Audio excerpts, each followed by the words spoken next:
한국직업방송과 연합뉴스TV가 함께 만드는 취업 전문 뉴스, 투데이 고용플러스입니다. 청년 취업난이 이어지면서 대학 졸업식이 뒷전으로 밀린 지 오래됐습니다. 한 대학에서는 총장과 교수들이 사회 첫 발을 내딛는 학생들에게 응원의 노래를 부르는 뜻깊은 졸업식이 열렸습니다. 보도에 강창구 기자입니다. 그대여 아무 걱정하지 말아요. 우리 함께 노래합시다. 졸업식이 열리는 아주대 강당에서 합창의 함성이 메아리칩니다. 대학 총장과 교수들이 사회에 첫 발을 내딛는 졸업생들을 응원하기 위해 부르는 겁니다. 아주대는 졸업식 참여율이 떨어지자 서로 추억을 공유하는 행사로 바꿨습니다. 졸업식에 참석을 희망하는 학생들만 초청했고 성적 우수자에게 집중됐던 시상도 다양화해 졸업생들이 직접 상을 줄 수 있도록 했습니다. 졸업생들이 고마운 사람에게 주는 첫 감사상은 교내 세탁실 직원들에게 돌아갔습니다. 생각지도 않았는데 이렇게 학생들이 저희 빨래방을 추천해줘서 매우 기쁘고 고맙게 생각합니다. 파킨슨병을 앓는 하구를 물신양면으로 도와준 구림균 학생은 인간 존중상을 받았습니다. 이런 상을 처음 받게 돼서 되게 영광이고요. 저보다도 더 많이 도와주시고 그렇게 노력하시는 분들도 많이 계신데 졸업장을 받는 동안 졸업생 개개인의 추억을 모은 영상이 상영됐고 응원과 격려의 메시지도 이어졌습니다. 우리 졸업생들이 주인공이 되는 그런 행사를 만들고 싶었습니다. 그래서 저와 우리 교수들이 우리 사회에 나가는 학생들에 대한 격려, 또 석별의 정을 담는 따뜻한 노래를 유례없는 취업난이 이어지면서 대학 졸업식의 풍경도 바뀌고 있습니다. 연합뉴스TV 강창호입니다. 우리나라 젊은이들에게는 결혼이 기회비용으로 작용해 소득이 높을수록 결혼을 하지 않는 경향을 보이는 것으로 분석됐습니다. 한국보건사회연구원에 따르면 2000년에서 2002년 당시 만 24세에서 28세였던 미혼 남녀 734명을 2015년까지 추적해서 결혼 결정 과정에서 소득과 직업적 안정성 등이 어떤 영향을 미치는지 분석했더니 이런 결과가 나왔습니다. 여성은 고소득 고학력 여성일수록 미혼으로 남을 확률이 높았고 남성은 저학력 고소득일수록 미혼일 가능성이 컸습니다. 우리나라의 저출산 고령화 속도가 갈수록 빨라지고 있습니다. 경제 문제 등으로 결혼과 출산을 기피하면서 지난해 태어난 아기의 숫자가 역대 가장 작은 수치였던 반면에 고령 인구의 증가로 사망자 수는 급격히 늘면서 최대치를 기록했습니다. 박진영 기자입니다. 지난해 태어난 신생아 수가 크게 줄어든 것으로 집계됐습니다. 2012년 이후 감소하던 출생아 수는 2015년 조금 증가하는 듯 했지만 지난해 40만 6,300명으로 뚝 떨어졌습니다. 여성 한 명이 평생 낳을 수 있는 평균 자녀 수인 합계 출산율도 1.17명까지 줄어들었습니다. 경제협력개발기구 OECD의 초저출산 기준선인 1.3명 아래로 떨어진 것이 2001년이었는데 16년간 OECD 최하위 수준에 머물고 있습니다.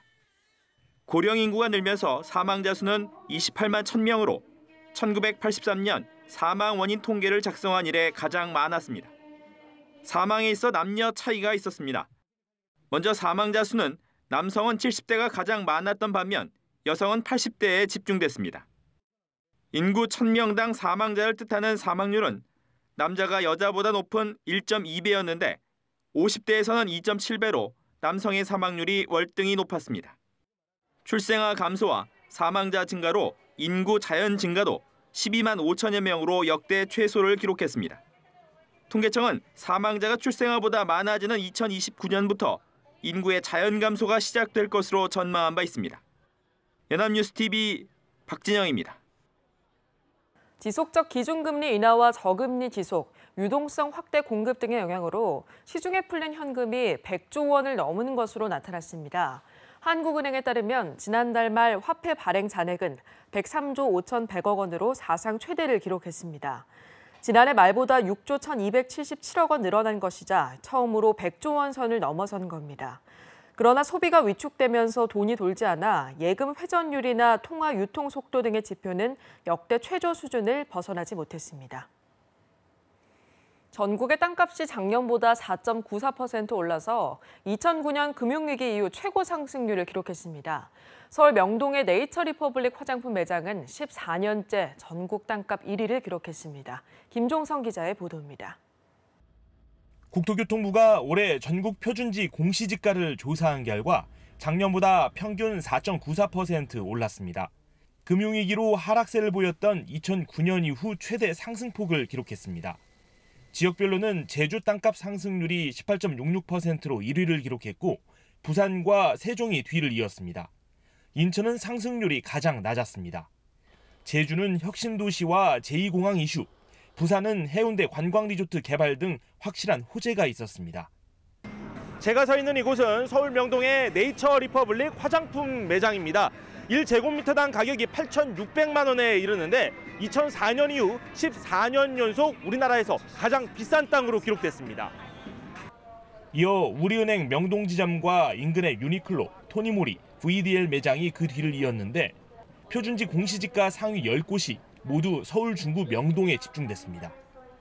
전남 진도군 조도면 누록도리의 자연환경보전지역 내 임야는 1제곱미터당 가격이 195원으로 전국에서 가장 쌌습니다.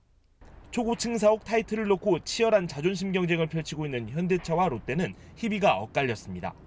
서울 삼성동 현대차 사옥당은 작년보다 21% 가까이 뛰며 지난해보다 배 가까이 상승률이 치솟은 반면 지난해 두 자릿수 상승률을 보였던 잠실 제2롯데월드는 상승폭이 6%대로 둔화했습니다. 표준지 공시지가는 전국 개별 공시지가 산정과 조세 부과를 위한 기초 자료로 활용됩니다. 연합뉴스TV 김종성입니다. 지난해 국민들의 전체 신용카드 사용액은 늘었지만 자신을 꾸미는 분야인 화장품, 의류 등의 개인 신용카드 사용액은 줄어든 것으로 나타났습니다. 한국은행 경제통계 시스템에 따르면 지난해 전체 신용카드 이용액은 675조 7,620여억 원으로 공과금 납부 확대 영향 탓에 지난해 같은 기간보다 10.02% 늘었습니다. 하지만 경기 불황 여파로 지난해 화장품 업종에서 개인 신용카드 사용액이 처음으로 2.99% 줄었고 의류와 귀금속에서도 각각 2.3%, 3.19% 감소했습니다. 저유가 영향으로 주유소에서의 신용카드 사용액도 1조 원 넘게 줄어든 것으로 나타났습니다. 형편이 어려워서 다른 공무원 시험 준비생의 문제집을 훔친 30대 공시생이 경찰에 자수했습니다. 딱한 사정을 안 피해자는 이 청년을 용서했고 경찰은 문제집을 사주면서 격려해줬습니다. 김경인 기자입니다. 모자 달린 옷을 입은 한 청년이 어디론가 향합니다. 이 청년은 잠시 뒤 문제집을 들고 도서관을 빠져나갑니다. 구급 공무원 시험 준비생 33살 A씨는 이날 도서관에서 다른 공시생의 한국사 문제집을 훔쳤습니다. 문제집 가격은 3만 원. A씨가 문제집을 훔친 이유는 어려운 가정 형편 때문이었습니다. 주말에 아르바이트를 하지만 밥값과 교통비가 전부였고 어렵게 일하는 아버지에게는 손을 벌릴 수가 없었습니다. 양심의 가책을 느낀 A씨는 일주일 뒤 다시 도서관을 찾았습니다. 한참을 기다려 피해자에게 문제집을 돌려주고 용서를 빌었습니다. 하지만 이미 경찰에 신고된 상황. A씨는 경찰에 자수했고 피해자는 A씨를 용서했습니다.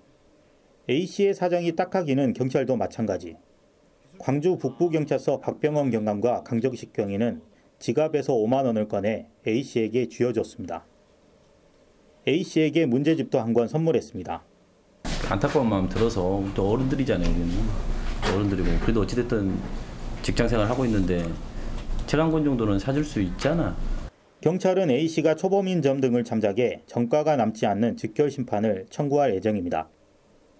연합뉴스TV 김경인입니다. 용인의 한 창고형 대형마트 현금 인출기에서 현금 수억 원이 통째로 사라졌는데요.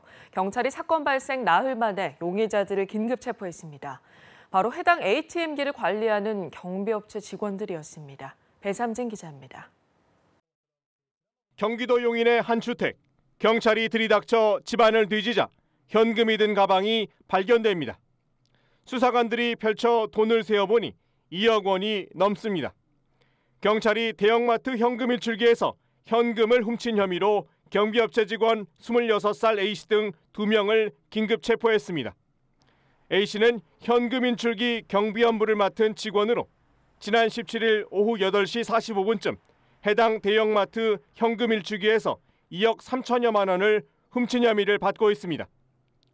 A씨가 범행하는 데 걸린 시간은 3분. 경찰은 짧은 시간 안에 범행을 마친 데다 현금 인출기 파손 흔적이 없어 내부 공모가 있었을 것으로 보고 수사해봤습니다. 하지만 A씨는 그동안 일해서 모은 돈이라며 범행 일체를 부인하고 있는 것으로 전해졌습니다. 경찰은 공범 30살 B씨와 함께 수차례 예행 연습을 한 뒤 범행한 것으로 추정하고 있습니다. 해당 마트는 현금과 특정 신용카드로만 결제할 수밖에 없도록 해 현금 인출기 안에 수억 원의 현금이 있었습니다. 여기다 현장에 현금 인출기를 비추는 CCTV도 없어 범행을 부채질했다는 지적도 나오고 있습니다. 해당 마트 측에서는 언론 대응을 자제하고 있습니다. 내부 조사 중인 사항이고요. 언론 사정에 말씀드릴 사항은 없습니다. 경찰은 A씨를 상대로 조사한 뒤 구속영장을 청구할 방침입니다. 연합뉴스TV 배삼진입니다. 청탁금지법 시행 여파로 소비가 위축되면서 올해 농업 생산액이 품목별로 최대 2천억 원 이상 감소할 것이란 분석이 나왔습니다. 한국농촌경제연구원에 따르면 올해 한우 연간 생산액은 2015년 대비 2,286억 원 감소할 것으로 추정됩니다. 과일은 1,074억 원, 화훼는 390억에서 438억 원가량 감소할 것으로 예측됩니다. 이 밖에 법 시행 직후인 작년 4분기 일반 음식점의 생산지수는 전년 대비 4.9% 감소했고 같은 기간 음식점 및 주점업 종사자 수도 3.1% 줄어든 것으로 나타났습니다. 도널드 트럼프 미국 행정부가 새로운 반이민 행정명령을 내놓을 예정인 가운데 불법 체류자에 대한 단속과 추방을 본격화했습니다. 트럼프 정부가 점점 더 높은 벽을 쌓고 있습니다. 워싱턴에서 강영두 특파원이 전해왔습니다. 지난달 25일 도널드 트럼프 미국 대통령은 미국과 멕시코 국경에 장벽을 건설하고 이민 행정의 강력한 집행으로 미국민들의 안전을 확보한다는 내용의 행정명령 2건에 서명했습니다. 이 행정명령에 따라 이달 초부터 미국 전역에서 대대적인 불법 체류자 단속이 실시됐습니다. 첫 번째 동시다발적 단속에서 중범죄 이민자를 중심으로 680명의 불법 체류자가 체포됐습니다. 트럼프 정부는 여기서 그치지 않고 이민 당국에 막강한 힘을 부여하는 이행 지침을 마련했습니다. 존 켈리 국토안보부 장관이 현지 시간 21일 발표한 행정각서 2건이 그것입니다. These two memos provide explicit guidance to DHS staff on how to carry out two executive orders signed by the president on January 25th, one dealing with interior enforcement and one dealing with border security. 트럼프 정부가 불법 체류자에 대한 대대적인 단속과 추방에 나설 것임을 뜻하는 겁니다. 당장 이민 세관 단속국과 세관 국경보호국 등 불법 체류자 단속 권한을 갖는 요원들이 10,000명 정도 늘어납니다. 동시에 마약과 강도 등 중범죄뿐 아니라 불법 체류자들이 저지르는 가장 흔한 범죄인 무면허 운전의 경우에도 적발 시 구금은 물론 추방 조치까지 할 수 있도록 했습니다. 여기에 단속 대상자를 불법 체류자로 한정하지 않고 추방할 수 있는 외국인이라고 적시했습니다.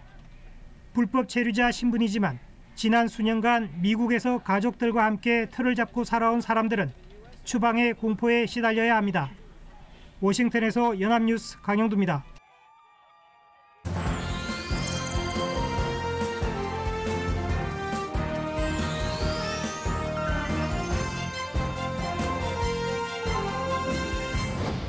사회적으로 핫한 이슈를 키워드로 알아보는 핫키워드 시간입니다. 구보나 캐스터와 함께합니다. 안녕하세요. 안녕하세요. 핫키워드 시간입니다. 요즘 혹시 김과장이라는 드라마 보신 적 있으신가요? 저는 푹 빠져 있는데요. 그다지 정의롭지도 않고 힘도 없는 김과장이 직장의 적폐들을 해결하는 모습이 무척 속 시원합니다. 그런데 최근 들어 이 김과장뿐 아니라 직장인의 애환을 다룬 드라마, 웹툰, 영화, 광고 등이 큰 인기를 끌고 있다고 하는데요. 그래서 오늘은 직장인들의 스트레스를 풀어주는 직장인 문화 콘텐츠에 대해서 알아보겠습니다. 네, 사실 이 김과장이라는 드라마가 특별한 기대작은 아니었습니다. 같은 시간대에 이영애 씨와 송승헌 씨가 나오는 대작도 있었고요. 그런데 막상 뚜껑을 열어보니까 이 김과장이 압도적인 1위를 기록했다고요? 네, 그렇습니다. 김과장을 연기하는 남궁민 씨가 코믹스럽게 정의를 바로 세우는 장면들이 인상 깊은데요. 특히 속 시원한 사이다 대사가 큰 인기를 얻고 있습니다. 무례한 회장 아들에게 아버지가 회장이면 개념을 지하주차장에 놓고 와도 돼 라고 소리치는 패기. 또 대한민국에서 자기 입으로 잘못했다는 경영자는 단 한 사람도 없어. 잘 되면 지들 전략 탓, 못 되면 직원 탓이라며 부조리한 현실을 콕 집은 대사를 선보이고 있습니다. 네, 본격 오피스 코미디 드라마라는 설명에 맞게 블랙 코미디적인 설정으로 우리 회사 문화의 부조리함을 보여주고 있는 것 같습니다. 많은 시청자들이 대리만족을 할 수 있겠어요. 네, 그렇죠. 이런 오피스 블랙 코미디 중에는 유독 세대 간 가치관 차이를 풍자한 콘텐츠들이 두드러지고 있습니다. 한국경영자총협회가 지난해 조사한 자료에 따르면 1년 내 퇴사하는 대졸 신입사원이 전체의 27.7%라고 하는데요. 퇴사하는 가장 큰 이유가 조직과 직무에 적응하지 못했기 때문이라고 합니다. 한마디로 기존의 회사 문화가 나와 맞지 않다는 거죠. 네, 또 요즘 배우 조정석 씨가 등장하는 홍삼 제품 광고의 배경도 사무실이죠. 정말 그러고 보니까 요즘 회사 문화를 풍자한 콘텐츠들이 진짜 많은 것 같아요. 네, 그중에서 부장님 풍자하면 빼놓을 수 없는 분이 또 있습니다. 일명 약치기로 잘 알려진 작가 양경수 씨인데요. 그는 권위적인 우리나라 직장 문화를 재미있는 그림으로 조롱하고 있습니다. 대표적인 그림 몇 개 보실까요? 실어증입니다. 일하기 실어증이라는 진단을 받은 직장인이 있네요. 무슨 의미인지는 따로 설명하지 않아도 되겠죠. 또 보고서가 개판이네라며 혼나는 부하 직원의 마음의 소리입니다. 개처럼 일만 시키니까요. 이 장면도 많은 분들의 공감을 샀다고 합니다. 다음으로 이렇게 맨날 커피 탈 줄 알았으면 바리스타가 될 걸 그랬어 라는 만화는 매일 커피 심부름을 하는 여직원의 심금을 울렸습니다. 네, 정말 과장 같지만 과장이 아닌 현실 그대로의 풍자에 정말 많은 직장인들이 공감하고 있습니다. 그런데 좀 특징을 살펴보면 전보다 다소 공격적인 특징이 생긴 것 같아요. 네, 그렇습니다. 최근에는 생산성은 낮고 야근과 회식이 생활화되어 있는 기성세대를 비꼬는 것이 대세가 되었습니다.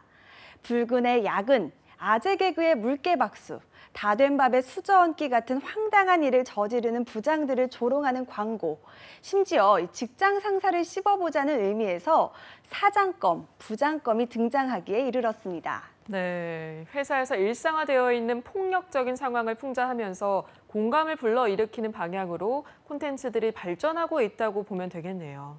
네, 맞습니다. 특히 이런 콘텐츠들은 SNS를 통해서 휘발성이 강하게 전달되는데요. 상사의 갑질과 부당한 지시, 감정 노동, 박봉에 시달리는 직장인에게는 적당한 공격성과 유머가 필요하다는 겁니다. 사이다라고 하지 않습니까? 그래서 속이 뻥 뚫리는 콘텐츠가 지금은 대세라는 겁니다. 네, 이렇게 직장인의 스트레스를 활용하는 콘텐츠들이 크게 유행하고 있다는 현실이 그다지 유쾌한 것만은 아닙니다. 물론 사회의 부당함을 웃음과 풍자로 승화했다는 측면에서는 창의성을 발휘했다고 할 수 있겠지만요. 그것을 전혀 이해하지 못하는 기성세대와 젊은 세대들의 거리는 점점 더 멀어지는 게 아닌가 걱정도 됩니다. 자, 오늘 핫키워드는 직장인 스트레스를 풀어주는 문화 콘텐츠에 대해서 알아봤습니다. 구본아 캐스터 고맙습니다. 고맙습니다.